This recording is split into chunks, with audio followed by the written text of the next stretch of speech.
Welcome back to my channel जी। तो आज की रेसिपी बहुत ही ज़बरदस्त होने वाली है। आप एक दफ़ा इसको बनाएंगे तो आपको पता चलेगा ये कितनी लाजवाब है। मैंने भी फर्स्ट टाइम बनाई तो मुझे बहुत ही टेस्टी लगी, इसलिए मैंने सोचा कि आपके साथ भी शेयर कर लूँ। चलते हैं जी अपनी रेसिपी के तरफ। इसके लिए जी हमने ये ज़बरदस्त सा फ्रूट लिया है जिसको आम लोकल ज़ुबान में जापानी फल कहते हैं। हर जगह इसके डिफरेंट नाम है, ज़्यादातर इसको जापानी फल ही कहते हैं। ये लिए मैंने इनको अच्छी तरह से वॉश कर लिया। इसके बाद हम इसकी कटिंग करेंगे। इसका ये जो ऊपर से एज है इसको हम उतार देंगे, इसको अच्छी तरह से रिमूव करेंगे और इसके बाद ये इसकी कटिंग कर लेंगे। कटिंग आप जैसे आपको पसंद है उस हिसाब से कट कर सकते हैं जी।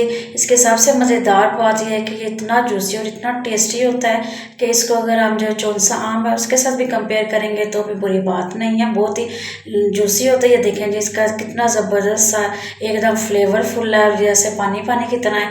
इसका एक ब्लेंडिंग जग लेंगे और इसको जो है इसमें शामिल करेंगे। जितना आपको जिस हिसाब से जो है मिल्क शेक बनाना है उस हिसाब से आप इसमें ऐड कर सकते हैं। इसके बाद इसमें दूध शामिल किया। दूध जो है फुल चिल्ड था तो मैंने बर्फ़ शामिल नहीं की। अगर आपको ज़्यादा ठंडा जूस पसंद है तो आप इसमें बर्फ़ शामिल कर सकते हैं।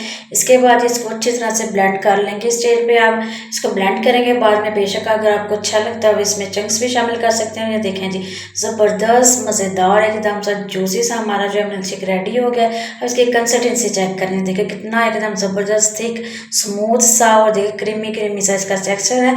अब इसको एक दफ़ा बनाएंगे तो आपको पता चलेगा ये कितना टेस्टी और मज़ेदार बनता है। ये स्किन के लिए, वेट लूज़ के लिए बहुत ही ज़बरदस्त। इसमें शुगर का यूज़ भी नहीं होता क्योंकि ये इतना मीठा होता है कि इसको में शुगर की ज़रूरत ही नहीं पड़ती। फिर भी अगर आप इसमें यूज़ करना चाहते हैं तो आप अपने टेस्ट के हिसाब से ऐड कर सकते हैं। बनाइए, खाएं, एंजॉय करें। वीडियो को लाइक, शेयर, चैनल को सब्सक्राइब करना ना भूलिएगा। Thank you.